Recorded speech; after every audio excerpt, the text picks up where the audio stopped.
Hola querida Vicky, es una alegría estar hoy conversando con vos. Nos ha convocado la revista Enclave número 2 para conversar acerca de varios temas, de la realidad del país, de las diversas crisis que estamos atravesando, horizontes de futuros y varios otros temas que nos tocan, ¿no? Así que muchas gracias por estar aquí. Gracias a ti, Liliana.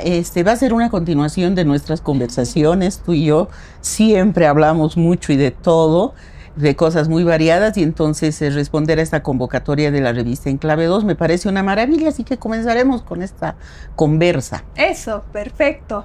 En ocasiones anteriores, vos has reivindicado el tema de hablar en primera persona, ¿no? Por un lado, para el feminismo ha sido importante el hablar en primera persona, pero también tú lo has planteado como una crítica a una izquierda que habla de los pobres, que habla del racismo, que habla del clasismo en términos muy generales, ¿no? Pero que no se sitúa de forma personal en estos problemas. Entonces quería preguntarte sobre la importancia de hablar en primera persona en estos momentos y también quizás de los riesgos de hacerlo, ¿no? Por un lado también recuerdo cuando se puso de moda hace un tiempo hablar en primera persona, y cómo fue también absorbida esta narración por un mercado sediento de estas historias personales, pero también en Estados Unidos con las políticas de la identidad. Este hablar en primera persona está muy atravesado por tu ser gay, mujer, indígena, que es la única forma como puede ser escuchado, digamos, ¿no? También tengo esta otra referencia. Entonces, ¿por qué es importante ahora hablar en primera persona y cómo podemos evitar esos otros riesgos que también permean el hacer uso de la primera persona? Es que esta tu pregunta me parece así como muy interesante, bien complicada también. Pero tú y yo tenemos una ventaja en este tema, Lili, y es que las escritoras, yo me imagino que los escritores, pero las escritoras, cuando nos enfrentamos a la escritura, nos damos cuenta, especialmente cuando le echamos a la poesía, de que el otro y yo, o yo y el otro, es insuficiente.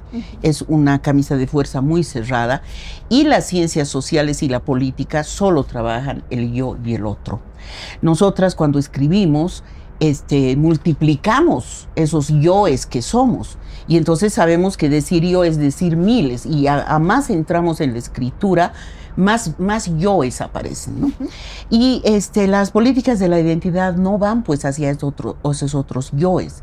Las políticas de identidad, si algo terrible han tenido, es encercenar esas otras posibilidades de los individuos y de los colectivos y cerrarlos en que tú eres indígena y solo indígena y tú eres eso, porque eso lleva a políticas muy terribles como los nacionalismos, ¿no es cierto? Entonces, a mí sí me parece fundamental el hablar del yo, porque evita tomar la voz de los otros, ¿no? Hacerte cargo de tus palabras. Yo hacía referencia a la izquierda porque la izquierda suele hablar de los otros sin hacerse cargo de su vida, es de los otros, ¿no? Entonces me parece muy chistoso que, y lamentablemente tenemos esos remanentes, hablar de los vecinos, del movimiento vecinal, no sé qué, pero nunca el izquierdista es vecino. O sea, vive en un barrio, pero nunca tiene la identidad. Los vecinos son los otros, yo no sé, o qué sé yo, los jubilados, que no sé cuántos, pero nunca se sienten ese problema. Es como que vive en otro mundo, virtualmente en otro mundo, no está en la realidad. Entonces, yo hablo de la primera persona desde la persona múltiple que somos. Eso quiere decir que debemos hacernos cargos de lo que decimos y de lo que no decimos, de lo que declaramos y no declaramos, ¿no es cierto? Es un ejercicio de humildad también, ¿no? Y en ¿A qué te ese... refieres con lo que decimos y lo que no decimos? Hay siempre cosas no declarables en nuestras vidas. Y ahí la izquierda, por ejemplo, utiliza mucho algo que también los escritores le huimos, salvo que lo trabajemos como un recurso casi estilístico, que es el eufemismo, ¿no? Entonces puedes decir una cosa y tapar otras, no hay problema. Es como con los derechos de las mujeres, es decir, puedes hablar por los derechos de las mujeres y no sé qué, no sé cuántos, pero fregar en tu casa a tus mujeres, digamos, no hay problema en eso. Ese es un tema ético, ¿no? Y yo creo que la literatura nos salva en eso, porque nos enfrenta a estas cosas, ¿no? No es que todos los escritores son éticos, para nada. Nosotras también interpelamos eso, pero es un desnudamiento más que el que solamente ir por las políticas de la identidad. Es decir, hablar en primera persona no es ir hacia las políticas de identidad, es más bien ir al otro lado, porque las políticas de la identidad no...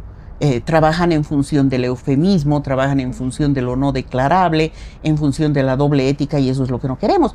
Por ese lado Liliana, en el tema del yo, que sí estoy de acuerdo, se pone de moda. Es que si alguna cosa tiene el sistema es una capacidad de cooptación. Tú sabes que he estado en la Feria del Libro recién, y ahora se ha vuelto la moda, ¿no es cierto? O sea, hablamos de modas. ¿Qué manera de hacer fanzines? Todo el mundo hace fanzines, entonces ya se ha eliminado su capacidad contestataria, ¿no? Seguramente saldrán otros productos, pero ahora todo es fanzine, ¿no? Bueno, y lo mismo, inclusive las narrativas del yo han vuelto una moda, eso, ¿no es cierto? Pero ahí antes también teníamos, el testimonio era eso. En la época de las dictaduras la cosa era hablar en primera persona, y luego como escritoras hemos descubierto que el testimonio tenía un estándar, ¿no ve? De los testimoniantes, era vida de santos, o sea, ellos nunca habían mentido, nunca se habían caído en la vida, era el self-made man en clave política y de represión, ¿no es cierto? O sea, yo era pobre y luego me volví dirigente y luego me apresaron y me torturaron y he entrado a la cárcel y aquí estoy. Y resulta que toditos los testimonios eran así, porque eso es lo que producen las políticas, cuando estas cosas se vuelven políticas, ¿no es cierto?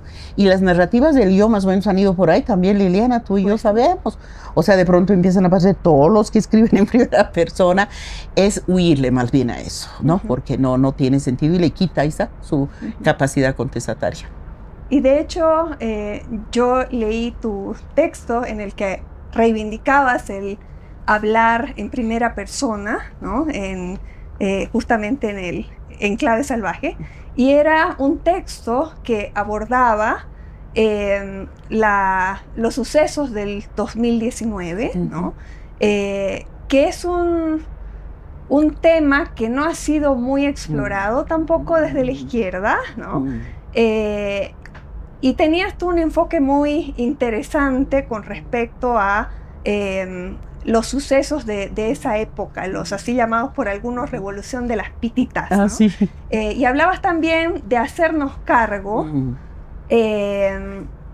de lo que ocurrió en esa época, ¿no? De pensar a fondo lo que ocurrió en esa época y de las enseñanzas que nos dejó 2019. Entonces quería preguntarte un poquito acerca de cuáles son esas lecciones del 2009 y de qué manera de repente estamos viviendo como las consecuencias de esa época. Ay, Liliana, son esas heridas, ¿no ves? Porque uno no sabe, en la vida también sucede.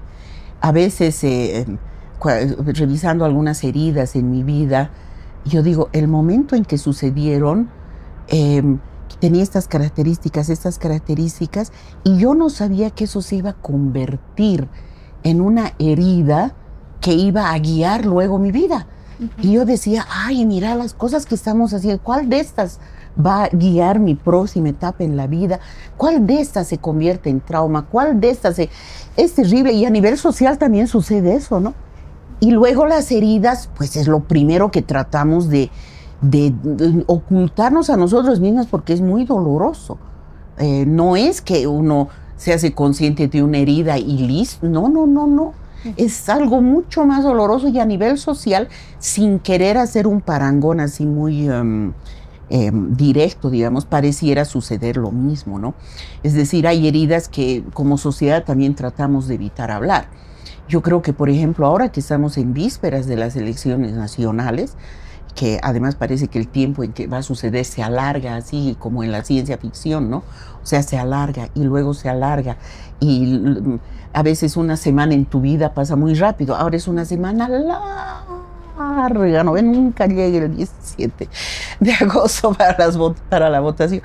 Y es porque hay una especie de, de tomar aire de la sociedad. Y yo creo que esa es una consecuencia, pero también es una enseñanza y cierta sabiduría del 19. Muy duro ha sido, y hay como una cosa de decir, no, no queremos eso, no, no queremos, ya podemos aguantar un poquitito más, no queremos volver al 19, porque fue muy duro, fue muy feo ese asunto. También ha pasado ya algo de tiempo como para que algunos estudiosos empiecen a calificar el 19, más allí del hecho político. En nuestra sociedad es bien, en Bolivia estoy diciendo, ¿no? Es bien difícil separar la política del análisis académico, incluso político, análisis, estoy diciendo, todo se junta muy rápido con el hecho político, con la calificación, así, ¿no? Entonces es muy crispante, ¿no? Y yo creo que ya se han dicho algunas cosas, pero hay cosas que no están contestadas, ¿no? Por ejemplo, yo creo que cuesta en el análisis político, en la misma izquierda, esto de, ¿era una rebelión lo de las pititas? ¿Qué era? ¿Era un levantamiento? ¿Qué era?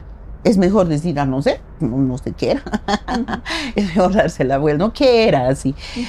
Cuando tú vas a la teoría política, ¿no? Entonces pareciera que esto sí era un levantamiento, parecía sí que era una rebelión, pero estamos acostumbrados a que la rebelión viene de los sectores populares, de eso no viene, pero entonces que no sé, pero no, es esa cosa, esa imposibilidad de que podamos ver las cosas, ¿no es cierto? Y causa ese miedo a nivel político, ¿no? Puede llevar incluso a consecuencias muy terribles de una deshonestidad intelectual, pero que arrastra otras cosas, ¿no? Porque el 19 ha puesto también otra vez sobre la mesa temas como el racismo, temas como el clasismo, temas como el consumismo, todos los cambios que se han producido en la sociedad boliviana en el siglo XXI, una mezcla muy grande. Si tú te acuerdas, una de nuestras cosas preferidas entre las mujeres es desenredar. Son esas reuniones en que traemos un enredo de lanas, ¿no ve? Que se ha hecho en algún lugar, alguien ha guardado lanas, alguien ha desatado, y es tal enredo que puede ser desesperante, salvo que entre todas digamos, bueno, desenredemos, ¿no? Porque aquí hay un material que se puede utilizar después. Charlemos mientras tanto entre todas, ¿no es cierto? Yo voy a desenredar esta parte, pero como que tiene que ver contigo, entonces vamos a tener en algún momento que... Y yo creo que hay que hacer ese ejercicio, que es el de desenredar, ¿no? Creo que aquí el tiempo es importante, pero hay cosas más duras como el racismo, que eventualmente eso va a necesitar no solamente tiempo, sino algo que no sé qué se llama, porque estamos entrando a la discusión de algunas cosas. Por ejemplo, lo oí ayer a Loaiza en un YouTube, estudioso del racismo, ¿no? Y él decía, si decimos que es estructural, es terrible porque casi es naturalizarlo. Entonces nos voy a cambiar. Pero entonces, ¿qué hacer, no es cierto, con eso? Y en las feministas hemos visto algunos caminos posibles para ese desenredo. No nos hemos animado mucho porque tenemos una marca muy fregada dentro del movimiento de mujeres y las feministas, que es la relación con el servicio doméstico, que no nos animamos tampoco a decir. Cuando viene eso, ay, sí, no, mi empleada come conmigo, digamos, como si mi marido lava las tazas, más o menos, y sabemos que eso no tiene sentido, ¿no? Entonces te das cuenta todo lo que hay que desenredar, pero estamos empezando a hacerlo, y yo creo que la actitud ahorita de la sociedad boliviana, decir ya, por favor, de una vez las elecciones, tiene que ver, es una sabiduría a mi modo de ver, porque ahorita podríamos encender el país. Tenemos absolutamente todos los argumentos. Es decir, no frieguen con la gasolina, o sea, el pan, o sea, el arroz, o sea, ¿qué más, digamos, no? Podríamos encender, tenemos todos los argumentos. Pero hay como cierta sabiduría, dice, ya hasta las elecciones, ya, listo, ya, por favor. Y miedo, no queremos volver al 19, Liliana, no queremos en ningún caso volver al 19. No queremos que de ahí salga nada bueno, absolutamente. ¿Qué de bueno a salir del 19? Eso sí yo puedo decir, nada. ¿Qué de bueno a salir del 19? Yo no encuentro nada. Solo ha sido una cosa así horrorosa en la que nos hemos metido todos, lamentable. Y en ese desenredo del que hablas, ¿no? ¿Hay algún hilo interesante del que te gustaría particularmente tirar, ¿no? Jalar? Sí, mira, y no solamente porque soy feminista y activista, pero yo veo que las mujeres hemos tenido una capacidad, este término viene de la psicología social, la resiliencia, ¿no ve? Hemos tenido una capacidad de resiliencia o resiliencia del 19 más grande que otros sectores, más grande que, por ejemplo, los sindicatos, que son masculinos, o los partidos políticos, ¿no? Las organizaciones mismas así, indígenas y no sé qué cosa, hemos tenido mayor capacidad. Y sabes, en esa capacidad ha estado presente el silencio, ha estado presente el retroceder, ha estado presente el salirse, es decir, varias cosas, ¿no es cierto?, que tienen que ver con enfrentar las crisis, no desde la confrontación, pero no. Es muerte, pues. O sea, cuando muere la gente, es lo que yo he vivido el 19, mueren y tienes que acompañar ¿a quién? A la mamá del que ha muerto en el velorio. No se vale, pues, no. ¿Qué puede valer la muerte? Ahí la izquierda también es irresponsable, ¿no es cierto? O sea, la vida, la no sé qué, ¿por la qué? Por la revolución. Tonteras, el 19 eso se fue desgajando.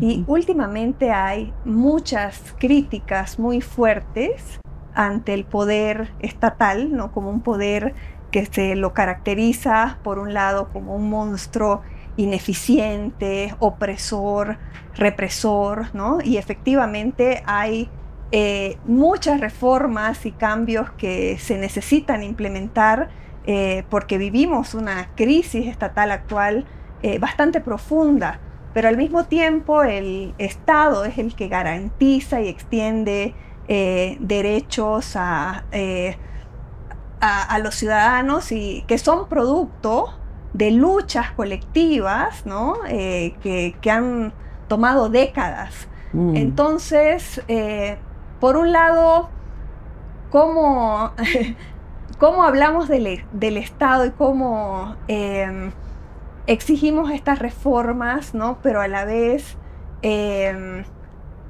también reivindicamos estas luchas y estas ganancias que son el producto no solamente del Estado, sino de tantos movimientos colectivos, ¿no? Que han logrado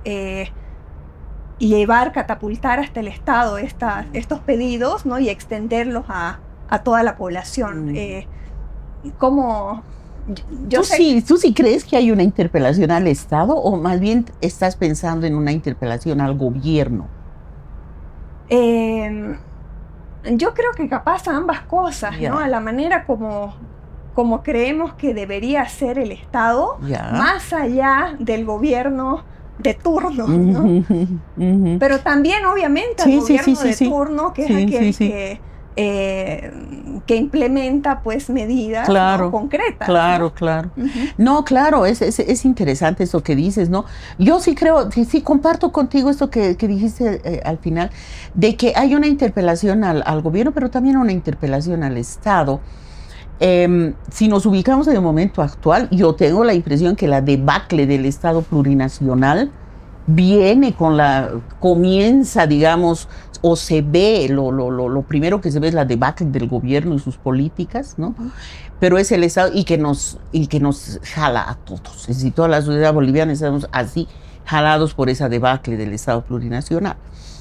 Pero ahí tengo la impresión de que Bueno, no lo sé, en este país tan dado a la organización de todo, eso sí muy promovido por el nacionalismo revolucionario, por la izquierda, ese gran valor de que todos nos organizamos, no sé qué, no ve, que somos el país más organizado del mundo, no sé qué cosa, todos estamos agremiados en algo, la asociación de todo, en alguna asociación siempre También estás. somos uno de los países más burocráticos. Y también, ¿no es cierto?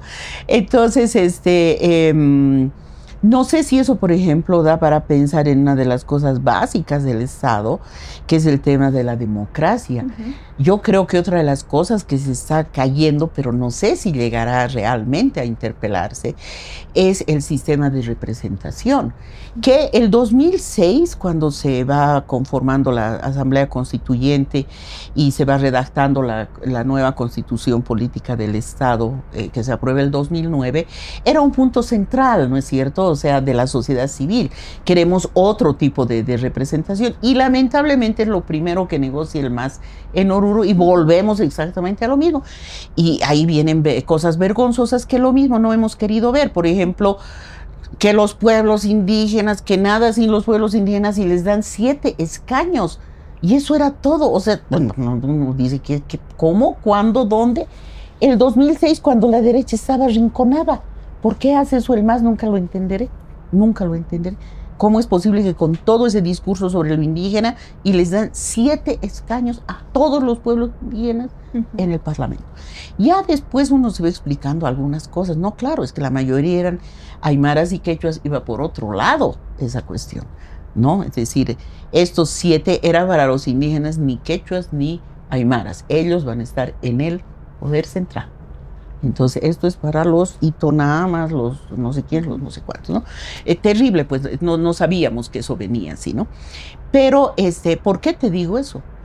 Porque, digamos, movimientos así de otros lados del mundo que sí han puesto en cuestionamiento el Estado y que se animan a, como sociedad civil, experimentar otras formas de estar en el mundo. Me estoy refiriendo, por supuesto, a los zapatistas y digamos cómo está cambiando ahora toda la cosa en Rojava, pero en el Kurdistán, cuando una de sus discusiones más importantes tiene que ver con cuánto máximo tiene que tener una asamblea, cuántas personas, para que no empiecen a haber representaciones por el otro, pueda yo tomar la palabra y decir, es que a mí me parece que la solución es esta, y empiecen a negarse los liderazgos, que es otra forma de pensar la democracia. Entonces su discusión es de número, 99 no, muy lentas van a ser las asambleas, 50 sí, pero van a ser montones de asambleas, pero probemos, se les va en eso, y yo digo, esa es una discusión poética, ¿no es cierto? Porque es otra forma de mirar la participación ciudadana. Que le vamos a pedir al Estado, todo eso sí es cierto, pero hay que ver también. Acostumbrados estamos a que la educación, y no decimos el discurso completo de la educación, porque después decimos la educación es, ¿qué cosa es? Alienante, no sirve, no enseña, no sé qué, pero hemos peleado por la educación. Otro tipo de educación, ¿cuál? ¿No? Y terminamos en experimentos medio hippies, medios light. Pero no es que era un instrumento de opresión la educación, sí es, no veo un instrumento de opresión, pero tampoco hemos sido tan valientes como para reconocer que es uno de los grandes sistemas de igualación social, pero eso no decimos cuando se pide el derecho a la educación, incluso en el mundo indígena. Entonces hay necesidad de ir quitando estos velos, ¿no? Ahí siempre me acuerdo de la experiencia de Tentayape, que fueron el único pueblo, los guaraníes del Tentayape, que decían no queremos la educación del Estado, los va a alienar a nuestros hijos, el Estado no entra. Y no entró, lamentablemente, hasta el 2006, donde también se dejaron conquistar por el Estado plurinacional y fue después de muchos años que el Estado entró con escuela. Pero antes ellos decían, no, nuestros niños no, porque van a aprender cosas que no son de nuestra cultura, nosotros les enseñamos de otra manera, no queremos, y no tuvieron escuelas. Entonces te das cuenta cómo esto de los derechos sí y no, O sea, no puede ser una cosa mecánica, ¿no es cierto? Como va a ser el debate presidencial de mañana pasado. Salud, educación, seguridad, y más o menos hay un vademecum, ¿no es cierto? El derecho a la salud, escuelas, no sé qué, el derecho a la educación, las escuelas, ahora viene el vademecum con pozas sanitarias, primer nivel y hasta cuarto nivel y no sé qué. Seguridad, más policías en los barrios. No puede ser que sigamos en esa discusión, no puede ser. O sea, es una cosa estándar que no nos ayuda como sociedad, ¿no?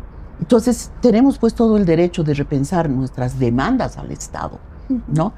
Y en el feminismo hemos peleado, vamos a seguir peleando por el derecho al aborto, pero siempre peleamos con cierta sospecha de que no va a suceder. Tenemos derecho a pedir eso y vamos a seguir pidiendo. Eso no nos impide, Liliana, que el tema del aborto lo resolvemos nosotras, son nuestras redes, porque hemos dicho, esperar al Estado. Pero como vos decís, al mismo tiempo seguimos pidiendo, ¿no? seguimos pidiendo, vamos a seguir pidiendo. No vamos a permitir que el andrónico, si sale, no sé qué cosa, nos quite la ley 348, que no somos legalistas, pero es lo que hemos podido conseguir y nos ayuda al tema del feminicidio. No es lo ideal, pero nos ayuda. Entonces, sabemos lo de las reformas, pero no es que echamos los huevos en esa canasta. No, pues somos amas de casa, sabemos cómo dividir bien aquí y allá. Pero tampoco negamos la importancia, ¿no? de que esas demandas lleguen. Sí, pero no nos matamos ahí. Ahí sí nos alejamos. El movimiento feminista tiene mucho que decir ahí. No es que ponemos todo ahí, y además ahí sí me gusta ser más anarquista, es de ser performativos, ¿no? O sea, de tratar de vivir lo que estamos demandando. Porque el discurso izquierdista precisamente produce esa doble moral, pues, ¿no es cierto? O sea, yo voy a pedir que no sé qué cosa, pero mientras tanto yo voy a vivir así. No quiero, esa doble moral no me gusta. Hablabas también de la educación, y eso me trajo a la memoria unas declaraciones más o menos recientes de políticos de la derecha que decían que no sirve aprender aymara o guaraní porque no te ayuda a hacer negocios, que los jóvenes deberían estar aprendiendo inglés, ¿no?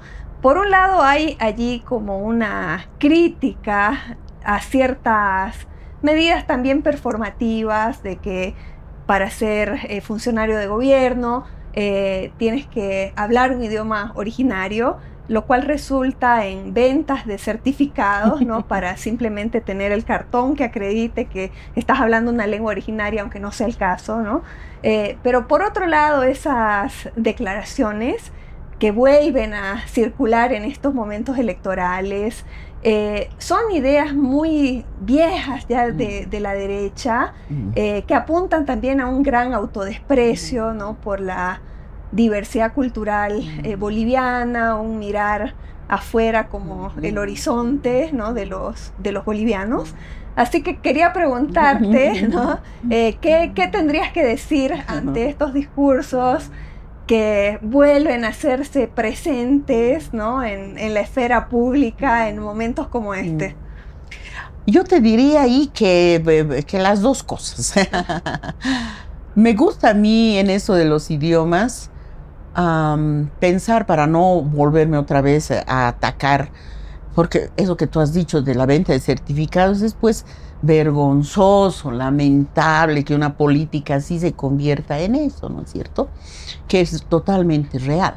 Yo he visto, yo he estado en un ministerio y lo mismo, nos pedían los certificados. Bueno, yo, digamos, si podía pasar, tengo cierto conocimiento de una lengua indígena, pero después terminaba en un baile, o sea, el día de los certificados, y todas se vestían de cholitas y eso era todo, y me parecía una cosa de lo más vergonzosa, ¿no es cierto? Bueno, pero me gusta, por ejemplo, la reforma educativa esta que se hizo en el Paraguay, creo que fue en los años 50, ¿no es cierto? Donde ellos sí, un país originariamente guaraní, y esta reforma que hizo no sé qué presidente, que dijo, sí, reforma, todos van a hablar guaraní, como una cosa de imposición, pero sobre todo la conformación de textos escolares, editoriales, los periódicos y los trámites. Y desde entonces, cuando uno está en Paraguay es alucinante, ¿no? Porque realmente es una lengua franca. Y todos los guaraníes, o todos los paraguayos hablan guaraní. Entonces yo digo, entonces se puede. Entonces es una cuestión ahí de una política de Estado que sí se puede. Es lo mismo que las políticas de lectura en el Uruguay, ¿no es cierto? Sí se puede. Bueno, ¿qué condiciones? Yo no sé. Pero digamos que no es una cosa del otro mundo, que es una cosa entonces posible. Ahí hay esta frase que les gusta decir mucho a los políticos, falta de voluntad política, ¿no? Me gustaba a mí cuando en la academia empezaron a defender tesis, que se han defendido muy pocas, pero sí se han hecho en aymara, en quechua. Se han dado los premios de literatura, ¿no es cierto? El premio Guamán Poma, se ha premiado la novela guaraní, en guaraní. Irande. También en quechua, también en aymara. Y ahí venía el tema de la traducción. Yo me acuerdo que alguna vez pregunté eso y decía, pero yo quiero leer, pero yo no hablo aymara, quechua, guaraní, ¿qué hago? Tiene que aprender un idioma, no sé qué. Digo, pero bueno, entonces tengo que aprender 60 idiomas. El tema de la traducción no la hemos debatido, no hemos debatido ese tema. No, está bien el derecho a los idiomas indígenas, pero no hemos debatido el tema de la traducción. Y esto es un tema bien complicado en el mundo. Pero, ¿y por qué no debatimos siendo una cosa tan moderna? ¿Te das cuenta cómo esto de la retórica de los derechos, la retórica política puede ocultar debates que son simplemente importantes de hacerse? Me estoy acordando de los poetas indígenas, que ellos no quieren ser llamados poetas indígenas, quieren ser llamados poetas de sus nacionalidades, ¿no? Los poetas quechuas, aymaras. Pero, por ejemplo, los poetas mapuches y los, no me acuerdo, mazatecos, decía, ellos han empezado la lógica de la autotraducción. Porque dice, yo escribo en mi idioma, está bien, es una afirmación de mi identidad cultural, pero yo quiero que me lean en el mundo, ¿qué hago? Y entonces dice, tampoco hay traductores a mi idioma. Entonces, ellos se autotraducen y a veces traducen también al inglés, ¿no? Y ellos mismos dicen, tampoco yo soy chamán. O sea, porque a veces se hace esa imagen del escritor indígena que para ser indígena tiene que hablar de la naturaleza, de los ancestros, no sé qué. Y entonces, por ejemplo, a Humberto Acabal, el gran poeta maya guatemalteco, le critican porque escribe poemas sobre el Japón y sobre Venecia, porque él ha estado en Venecia y le ha llamado la atención, pero como no escribe de sus ancestros, no es un poeta maya. Imagínate la barbaridad. Ahí volvemos a las políticas de la identidad. Exactamente. Que solamente te pueden escuchar si haces una performance pues de sí. lo que supuestamente es tu identidad y que no tienes derecho a... Así, ¿tú te das cuenta cómo las consignas, que la izquierda es muy pegada a la consigna, evitan estos temas, ¿no? Y ellos dicen, yo no soy chamán, yo soy poeta. Gran conflicto. Han ganado la pelea dentro de sus pueblos, porque inclusive parte de la identidad indígena es pues negar la escritura, porque la colonización se dio con la Biblia y la espada, ¿no es cierto? Entonces el libro no vale, no sé qué, no sé cuántos. Entonces, todas esas cosas esquizofrénicas no las debatimos y hay que hacerlo. Me parece a mí que el debate alumbra las cosas, tal vez nos hace tardar un poco más, pero nos hace poder decir cosas, ¿no? Y de hecho con vos hemos hablado en otras oportunidades en la importancia de que se democraticen los museos, de que todo el mundo tenga acceso a los museos, a las bibliotecas, ¿no? a los archivos. Y también, bueno, es lamentable que en una época de bonanza como vivió este país no se hayan profundizado más las políticas culturales para hacer que esto ocurra, ¿no? Eso es una deuda que seguimos teniendo pendientes en Bolivia. Y también que los artistas sigan teniendo una situación tan precaria, ¿no? Dentro de la sociedad. Pero justamente en este debate de acceso a museos, acceso a archivos, a bibliotecas, al arte, a la cultura. ¿Por qué te parece importante democratizarlos, ¿no? Esto lo hemos discutido entre nosotras, pero además porque este es un tema que ahora mismo está completamente ausente en todos los debates electorales, ¿no? Y me parece importante traerlo a colación ahora. ¿Por qué? Porque es importante que este acceso a la cultura realmente se universalice. Qué lindo tema, ¿no? Y yo soy bibliotecaria, ¿no? Y he trabajado mucho en archivos, todo eso, y soy bastante crítica con la museificación de las colecciones, soy crítica con la patrimonialización, porque ¿qué quechuas visita Machu Picchu? No ve. O sea, el momento en que se vuelven patrimonio, dejan de ser propiedad de los productores. Tampoco estoy en contra de los archivos que se organizan y es para los académicos. ¡Ah, qué barbaridad! Nunca más pueden los productores ver eso. Solo sirve para la academia, es decir, no tiene sentido, ¿no? Y yo he participado en organizar archivos y lo que quieren es esa ansia de reconocimiento del subalterno, reconocimiento que sea patrimonio, que no sé qué, no sé cuántos, y esa es la forma en que el Estado coopta y pone las normas burocráticas y nunca más estos productores van a poder acceder a su documento. Es lo que nos pasa a los ciudadanos comunes y corrientes, es el mejor parangón con nuestros documentos de salud, ¿no? Entonces tú tienes tus radiografías, todo eso en el seguro, no sé qué, nunca tú puedes verlos. Para poder acceder a eso tienes que tener una orden judicial. Es tu cuerpo, ¿no ve? Pero no puedes. Por las normas administrativas del Estado, es fundamentalmente burocracia. Pero yo sí creo en el uso también autónomo de estos recursos. Hay una corriente muy fuerte en el mundo, por ejemplo, contra la turistificación, porque ya basta de turistas, qué bárbaro. Pero es fácil hablar de contra la turistificación, ¿no es cierto? Que están ahí metidos muchos pueblos y todo, porque les cambian la vida, ¿no ve? Les invaden su vida privada. Pero también es rico ser turista, ¿no ves esa contradicción, ¿no? Pero también he conocido otro movimiento, por ejemplo, frente a unas ruinas, unos jóvenes que se ponen a grafitear una ruina y más o menos los toman presos y dicen, pero ¿por qué? Yo he hecho esto, es mi pueblo y yo quiero usarlo así. ¿Por qué usted me va a venir a decir cómo tiene que usarse lo que mi pueblo ha hecho? Entonces hay toda una discusión también sobre el uso de esos. Y hay pueblos que huyen de la conformación de archivos y todo porque saben que esa es la forma en que el Estado los va a cooptar, los gitanos, por ejemplo, comunidades del sureste asiático y demás. Entonces yo participo más bien de eso, participo de la corriente del desarchivo, todo eso que es más bien tener conciencia de que no es que te patrimonializas, te reconocen, haces no sé qué. Y sí, me parece que ahí, Lili, hay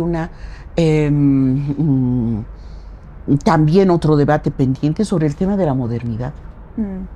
Ahí sí me parece que cuidado con esos discursos que yo lo he sentido. Tú vives en Estados Unidos y cuando yo estaba en Estados Unidos decía, ¿por qué no vienen a los museos aquí los bolivianos si son gratis? ¿Por qué no vienen? Y cuando se habla de cultura es morenada. Es decir, ¿qué es esa, de dónde viene esa cosa que sucede mucho con los chicos ahora en las redes, ¿no es cierto? Es lamentable, tiene mucho que ver con la pobreza, ¿no? De que teniendo el mundo en su celular o en la computadora, siguen viendo la misma película, la misma música, no se expanden. Y eso tiene que ver con el capital cultural, con la pobreza, ¿no? Es terrible, pues, es terrible. El goce, el disfrute de esto tiene que ver también con tus discursos y con esa doble moral.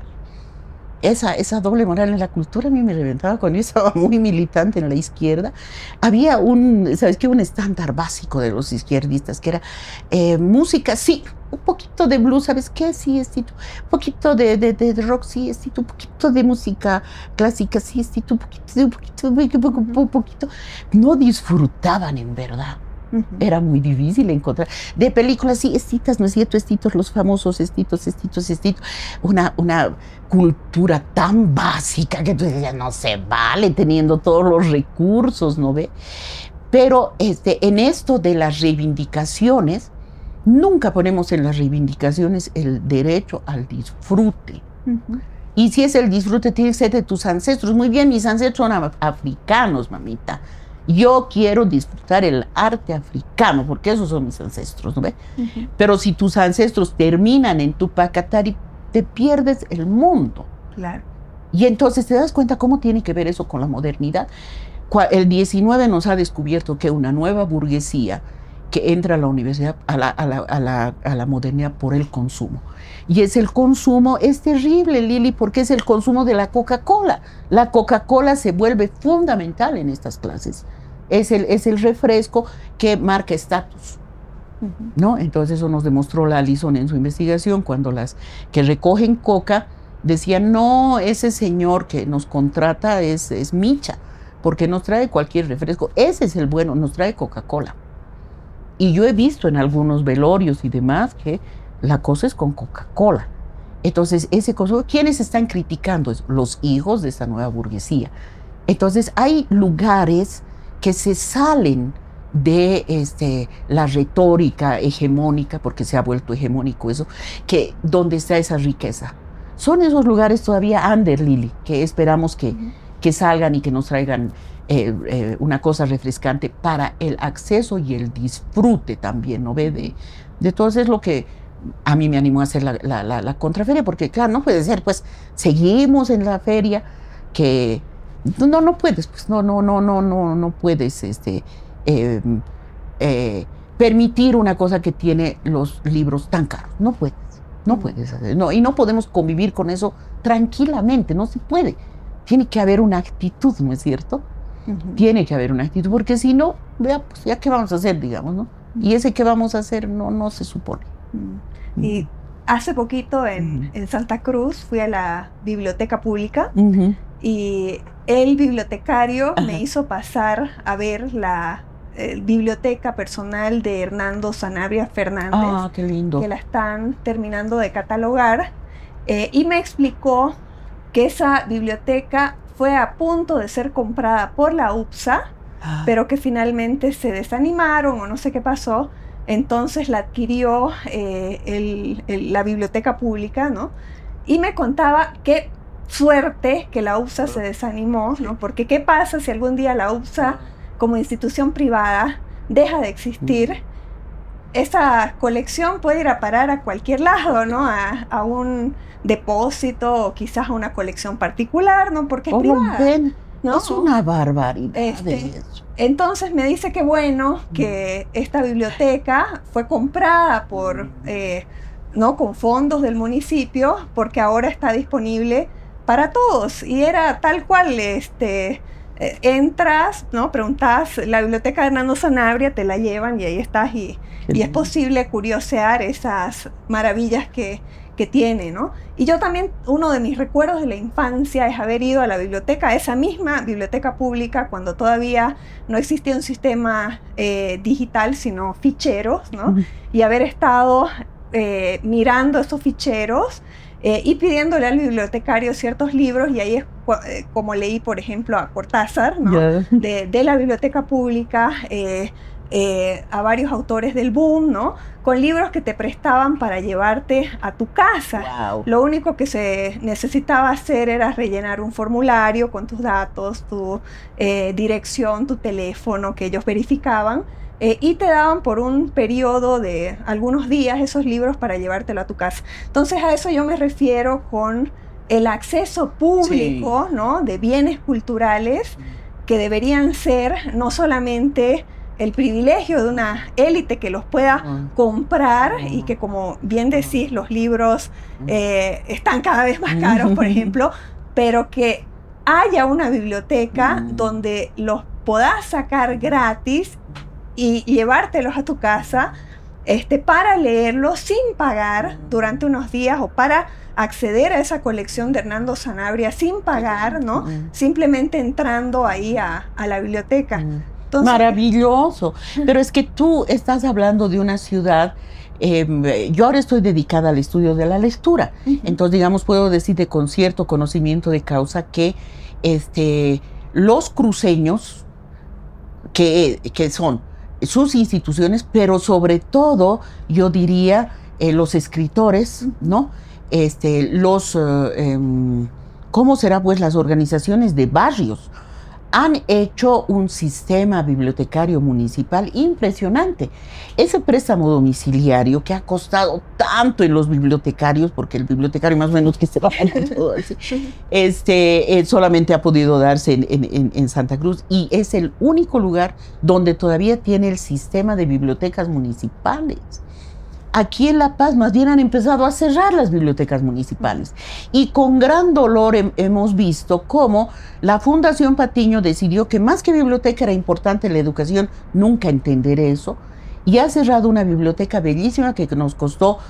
La biblioteca no solamente son los libros, sino es cierta identidad. Entonces, el Centro de Documentación de Literatura y Artes Latinoamericanos, que era maravilloso, simplemente lo han cerrado. No hay, no se puede. ¿Dónde está? ¿Qué hace? No, es una barbaridad esto de lo privado, ¿no? Pero ahí también tiene que ver, esas son las demandas lindas que me gustan de la sociedad civil, ¿no? El pedir la biblioteca, etcétera, etcétera, ¿no? Claro que es un derecho, claro que eso tiene que hacer el Estado, y tiene que financiar. Esas son las cosas que hay que pedir. Es lo mismo que tiene que subvencionar el transporte público, claro que tiene que hacerlo, pero por supuesto eso está sin discusión, y tiene que hacerlo, y tenemos que demandar, ¿no es cierto? Lo mismo estos servicios también, por supuesto, claro que sí, ahí sí coincido contigo.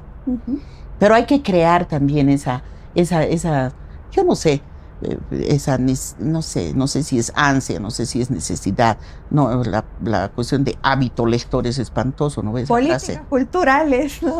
Políticas culturales, no, la demanda de la gente, digo. O sea, que la gente sienta la necesidad y demande y esté consciente de que es su derecho. Es su derecho que yo aquí en mi barrio tenga una biblioteca y usted tiene que ponerla. Eso, ¿no? Y el otro que sea presionado a eso, ¿no? Entonces, mira una cosa, se van creando necesidades, ¿no? Ahora que el Estado ha vuelto a hacer la medición de calidad educativa, y hablando con su director del Observatorio Plurinacional de Calidad Educativa, todos estamos muy espantados con los datos de esas primeras encuestas, que indican que 3 de cada 100 jóvenes de secundaria entienden lo que leen. 3 de cada 100. Bueno, ¿a qué le atribuye este director, que es un sociólogo muy bueno, eso? Y entonces dice, en estos últimos años, o sea, durante el neoliberalismo, la educación, pero en estos últimos años, ¿qué ha pasado? Dice. Y las razones son espantosas, ¿no? Dice, se han superpuesto a la currícula básica de la escuela 2 cosas que les ha volado el coco a todos, desde las autoridades más grandes del Estado, el gobierno, hasta el profesor que se siente presionado para hacer eso. Dejen de pasar matemáticas, dejen de pasar lenguaje, dejen de pasar sociales, y métanle a la robótica. Entonces han bloqueado con la robótica y los bailes folclóricos. Hora de ensayar tincus, hora de ensayar. No puede ser. ¿Qué necesidad estás creando ahí? ¿No es cierto? Entonces, ¿cuál es tu disfrute? ¿Te das cuenta cómo todo eso tiene que ver con todo esto? Pero sí, sea por la forma que sea, el llegar a un ciudadano que demande esas cosas es un nivel de ciudadanía al que yo aspiro, por supuesto. Sí, al que yo también. Sí. Por otro lado, hace poco has estado, Vicky, coordinando un encuentro de escritoras amazónicas en el Beni, ¿no? Una región cuya literatura es poco conocida en el resto del país. Y quería preguntarte justamente qué encontraste en ese encuentro, qué ¿Qué discursos, qué voces, qué proyectos literarios, estéticos te encontraste allí? ¿Qué se está contando desde este lugar del país que ha sido tan invisibilizado, ¿no? O sea, yo me acuerdo cuando estaba trabajando en el PIEP, cómo hacer investigación, Lili, en Potosí, donde habrán 3 librerías y dos bibliotecas aparte de la Casa de la Moneda, pero igual se produce investigación. ¿Cómo investigar en Cobija en los años 90? Y de todas maneras, don Chelio Luna hizo esa maravillosa monografía de Pando.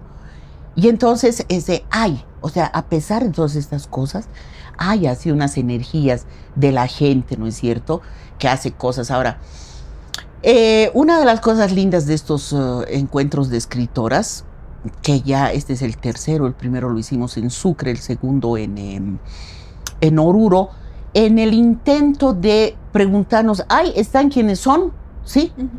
Pero también ya no La Paz, Cochabamba, Santa Cruz, ya basta de ese centralismo, ¿no es cierto? Y entonces, pues sí, hay en todo lado. No voy yo a calificar esta es buena, esta es mala, sino a decir, bueno, qué están haciendo y que nos muestren, y que muestren a su ciudad, etc. Y una de las cosas ahí que también hacemos, Lili, para responder a tu pregunta concreta del Beni, es rescatar a escritoras que a veces ni se las considera escritoras, ni siquiera localmente y menos nacionalmente, ¿no? Porque esto del borramiento de la memoria, la reconstitución de las genealogías, etcétera, ¿no? Entonces, digamos que en Oruro me llamó totalmente la atención el desconocimiento que hay sobre Hilda Mundi, en Oruro. Y yo dije, sí, no es raro, hay unos mandatos así subjetivos que se vuelven objetivos. Me ha hecho recuerdo a Juana Manuela Gorriti, que ella argentina y se vino escapando de la dictadura de Rosas aquí, y por supuesto hermosa ella en Tarija, vendía empanadas para ayudar. Sus papás también, como ella, eran expulsados, pues, ¿no?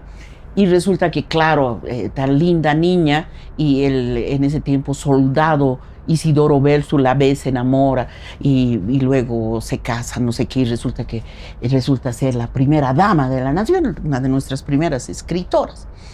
Y dice la leyenda, yo no soy historiadora, estoy como aquí más bien de chismosa, pues esta señora era muy buena cocinera. De hecho, ella ha publicado ese libro maravilloso que se llama La cocina ecléctica, con recetas de varias de sus amigas, ¿no es cierto?, que es un clásico de la literatura gastronómica. Bueno, resulta que esta señora hacía sus grandes banquetes en el Palacio Quemado, y eran muy, muy reconocidos sus banquetes.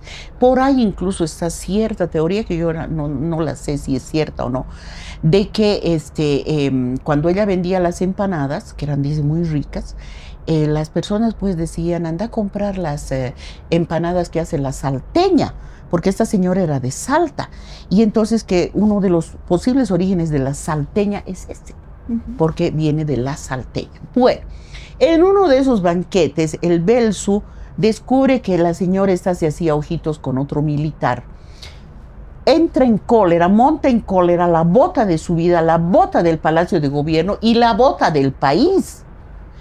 Pero la botamos de la literatura, ¿puedes creer eso? O sea, se borra. Y resulta que cuando Hilda Mundi escribe sus crónicas, montan en cólera a los poderosos de Oruro y la expulsan de Oruro, y ella viene exiliada a La Paz. Y en el imaginario orureño, se le ha expulsado, ya no es de aquí. La conocemos más aquí a Hilda Mundi que en Oruro. Es como cada vez que hablas de Hilda Mundi es un descubrimiento. Entonces te das cuenta la importancia de volver a hablar de estas mujeres que antes escribían. Y en el Beni hay muchas, que también era un descubrimiento para muchas de las autoridades y todo cuando fuimos a Riberalta. Es que yo no sabía que ella, es que yo no conocía, es que yo no sabía. Entonces, cuando se habla de la literatura de mujeres en el Beni, hay que hablar de estas anteriores también. Hay una tradición muy importante. Y entre las nuevas, yo diría que hay estas dos corrientes. Por una parte está muy fuerte la corriente de las mujeres que, siendo parte muy activa de los pueblos indígenas del Beni, participan todavía de el goce y la escritura, incluso más que la escritura, la tradición oral de su literatura. Hay mucho rescate todavía de eso, ¿no? He conocido a una cantante y escritora que ha sido una de las dirigentes que ha venido a La Paz con la marcha del Tipnis, y ella nos hablaba de eso, ¿no? Pero ella misma encarnaba y decía, me gusta las reuniones con los abuelos, las abuelas, me gusta eso colectivo que estamos los niños, las mujeres y todos oyendo las historias del pueblo, pero yo ya siento la necesidad de leer sola. Y entonces tienes estas dos, esta parte, digamos, sí ancestral, sí importante de los pueblos indígenas, pero tienes también la modernidad, que entre otras cosas se marca por la soledad, el lector solitario, ¿no es cierto? Y entonces también hay estas otras escritoras que le han entrado a la escritura, a la publicación y todo eso. Entonces, y eso sucede ¿dónde? En todo el mundo. Solo que aquí no conocemos, ¿no es cierto? Y entonces, sí, con la historia de sus pueblos y demás, sí, pero también en la modernidad, con todo derecho, en las dos cosas. Y Vicky, has publicado novelas con protagonistas mujeres como Sole, que es una detective, ¿no? Una detective del pueblo, pero también has estudiado la literatura fantástica, la literatura especulativa en Bolivia. ¿Por qué te interesan estos géneros populares? ¿De qué manera quizás pueden iluminar el presente o quizás darnos un atisbo del futuro? ¿Qué es lo que te atrae y qué posibles caminos ves, qué vetas ves en estas literaturas que pertenecen a géneros populares, ya sea ¿no? la literatura de detectives, el horror, sí, la ciencia ficción, la ciencia ficción, sí. ¿Sabes qué me atrae? Que por donde yo he llegado, porque son literaturas consideradas menores. Y esos mundos que la sociedad considera como menores me encantan.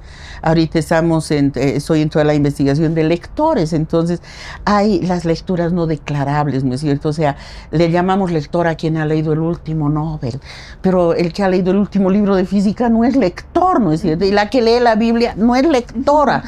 Y nadie va a declarar que lee pornográfico.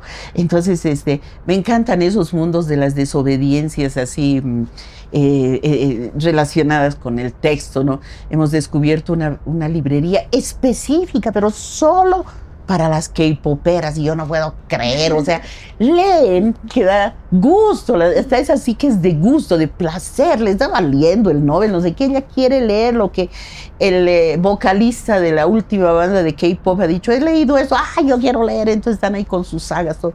Entonces, estos mundos contraculturales, le voy a poner así un nombre genérico, me encantan, encuentro mucha energía viva, ya la repetición de las cosas me cansa, ¿no? Y en la literatura lo mismo, pues, ¿no? O sea, ya listo, debe haber otras cosas, siempre digo eso, debe haber otras cosas. Con el Rubén Vargas, me acuerdo una vez en Montevideo, nos habían invitado a un encuentro de escritores y nos dan como siempre esa tardecita libre para que pases por la ciudad y de pronto sales de tu hotel y vas por algún lado, ¿no?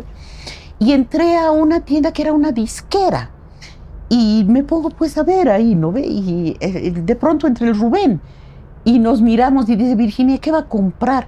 Y yo le digo, no sé, ¿y usted sabe? No sé.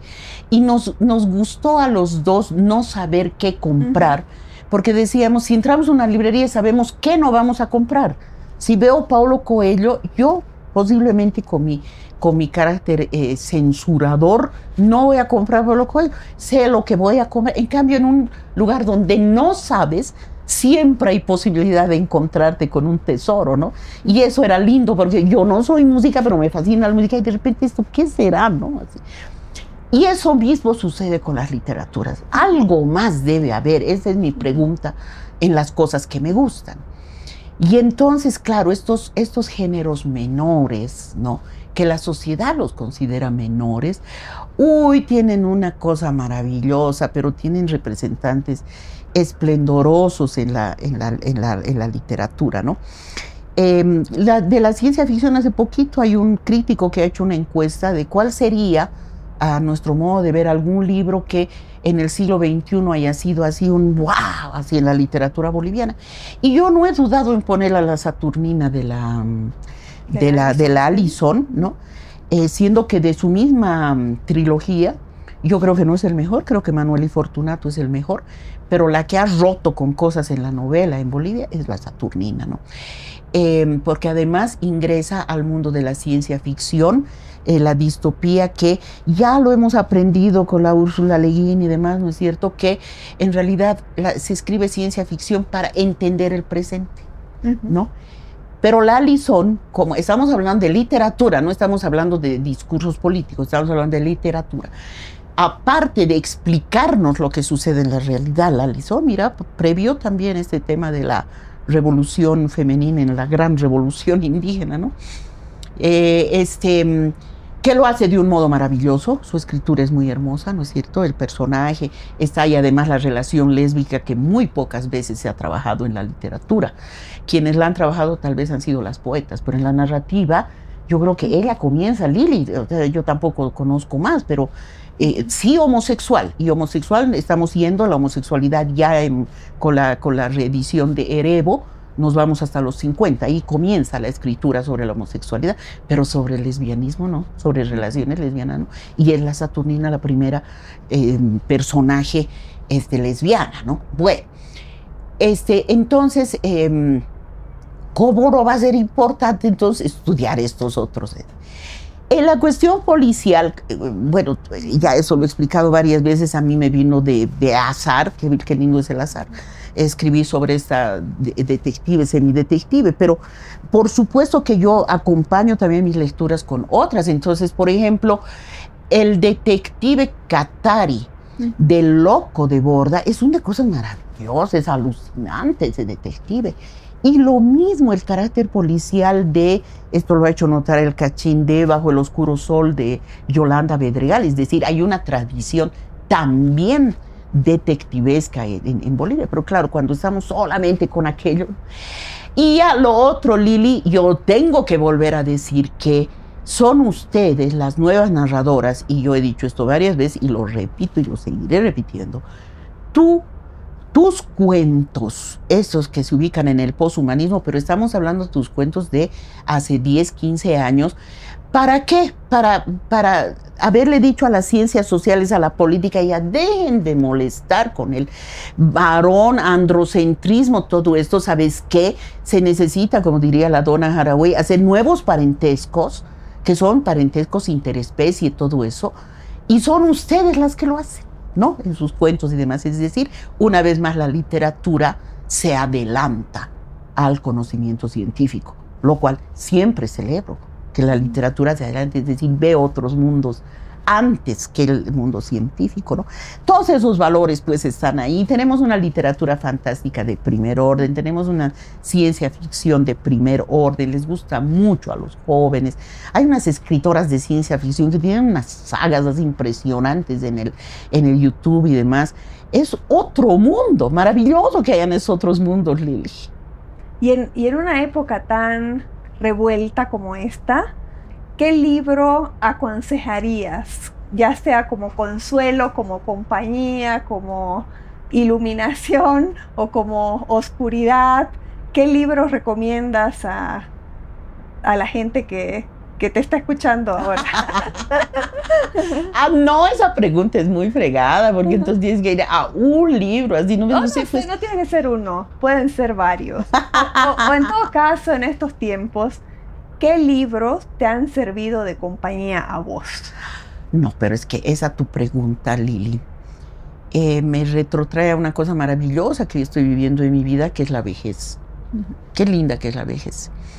Y entre otras cosas es que ya te has librado de varias presiones para las mujeres, los 30, los 40 están duros, están en pasarela, están sufriendo la violencia doméstica, están finalmente entendiendo lo que es esa vaina del amor, que había sido así, no había sido así.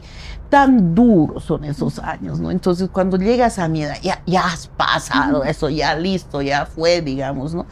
Y entonces ahí sí puedes enfocarte en otras cosas lindas, el disfrute. Y uno de mis disfrutes es la relectura, ¿no? Entonces, mi consejo no es pues un consejo así general, pero digamos que en términos de lectura, yo cada vez quiero ser menos preceptiva, ¿no? Esto hay que leer, esto no hay que leer, no, eso no se me ocurre.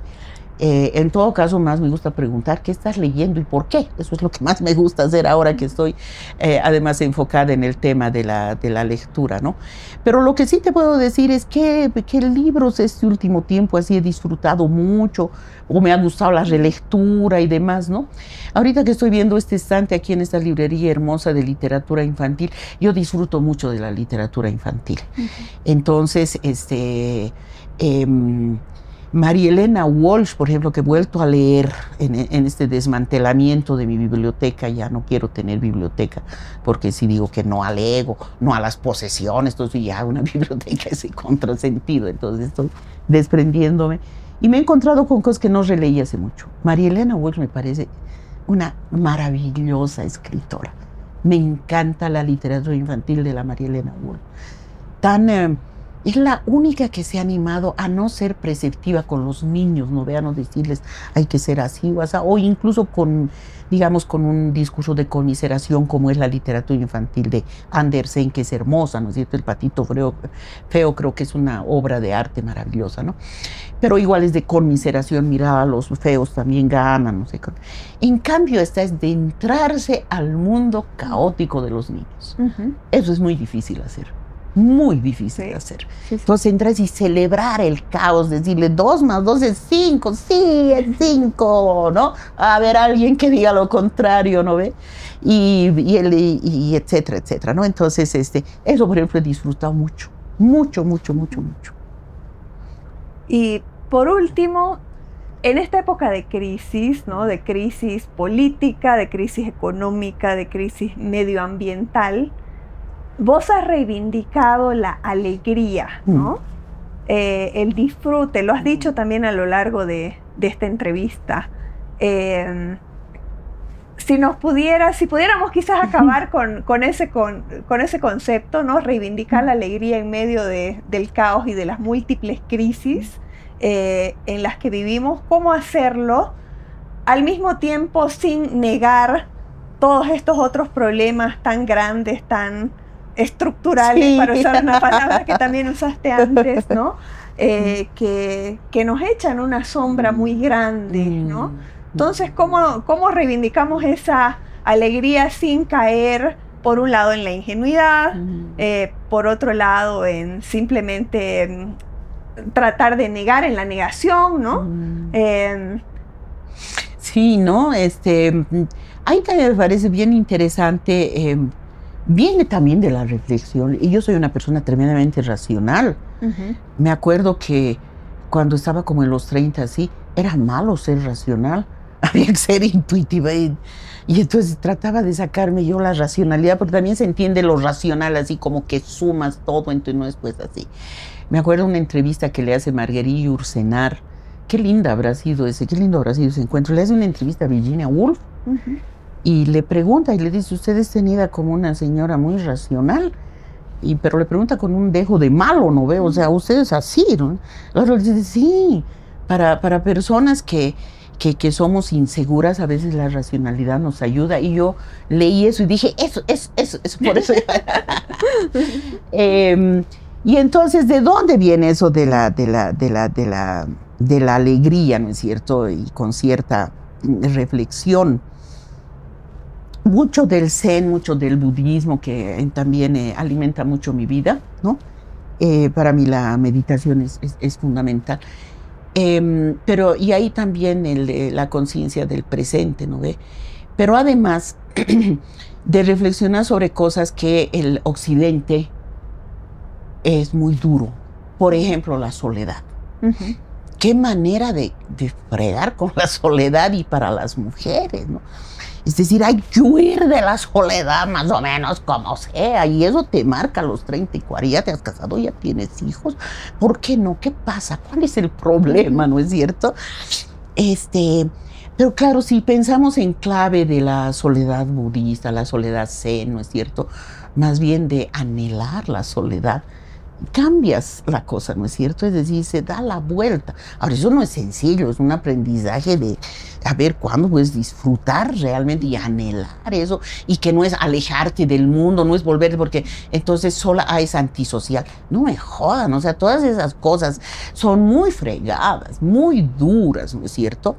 Entonces, lo mismo, si eres tímido, uy, qué problema, ¿cuál es el problema? ¿Quieres ser tímido? Déjenle pues ser tímido, ¿no ven?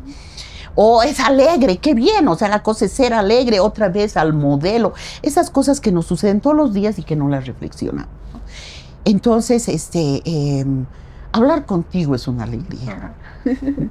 Me encanta así hablar, me gusta, yo rescato mucho la amistad, es un momento de alegría para mí, la amistad es maravilloso, ¿no? Y otras alegrías que implican risa o no, también, ¿no es cierto? O sea, resignificar, dirían los cientistas, ¿no? Pero sí es importante, me parece, buscar la alegría y disfrutarla cuando tengas que hacer, como es importante también pasar la tristeza. Claro que hay que pasarla. Hace poquito yo he estado muy triste porque ha muerto mi perrita, mi comadre, y he estado triste porque hay que estar triste, pues se ha ido. Tengo pena, pues, y punto, ¿no es cierto? Pero luego, he estado mochando con las feministas en Sucre, hay que disfrutar, pues eso, ya, punto. Eso es todo. Se la vi y eso es todo. Entonces, ahí mismo en Sucre, con el Cachín, que es mi gran amigo, descubrimos una cosa, cómo es la vida tan linda, en esa cosa del premio, esa cosa que me decía, ¿y cuál es su mayor felicidad? Yo dije, yo tengo una forma de felicidad que puedo decir que sí me siento feliz con eso, que es muy simple y es leer en el sol con mandarinas y mis perros. Ese momento para mí es de felicidad. Ahí sí yo digo, Borges tenía razón. Leer es una forma de felicidad. Éxito para mí es felicidad. Punto. No, es que la felicidad, que no sé en qué enredos estarán los otros con la felicidad, pero eso es. Y resulta que hablando con el Cachín me dice, te cuento que sin saber esto, desde cuando yo era joven, una de mis formas de felicidad era leer en la ventana donde le daba el sol y con mandarinas. ¡Ah! ¡Qué lindo! Tenemos felicidades iguales, solo que yo le he sumado los perros, así. Entonces, bueno, eso que diría la gente simple, todo eso es una hechura de la vida, Lili. Seguro tú tienes tu felicidad también. Y hablar conmigo debe ser una felicidad, como para mí es una felicidad hablar contigo. De hecho, ha sido una gran felicidad esta conversación, que es una continuación de varias otras conversaciones que hemos tenido y siempre aprendo de vos, ¿no? Así que quiero agradecerte por este diálogo y me llevo muchas cosas en qué pensar, ¿no? Y seguro esto será el pie de varias otras charlas. Ha sido también para mí una alegría inmensa. Gracias por tu generosidad de siempre, querida Vicky. Gracias a ti, Lili. Lo lindo es que vamos a seguir charlando. Y yo digo, la gente que ve estas entrevistas debe pensar que nuestras charlas son así serias. Así. Y yo digo, si supieran de las cosas que hablamos, a veces nos podemos enganchar horas hablando de las toallas, las sábanas, y cuál te gusta más, y no sé qué, y no sé cuántos, o qué postre vamos a comer ahora, no sé. Charlas comunes y corrientes. Lo común y corriente es lindo, es también una forma de felicidad.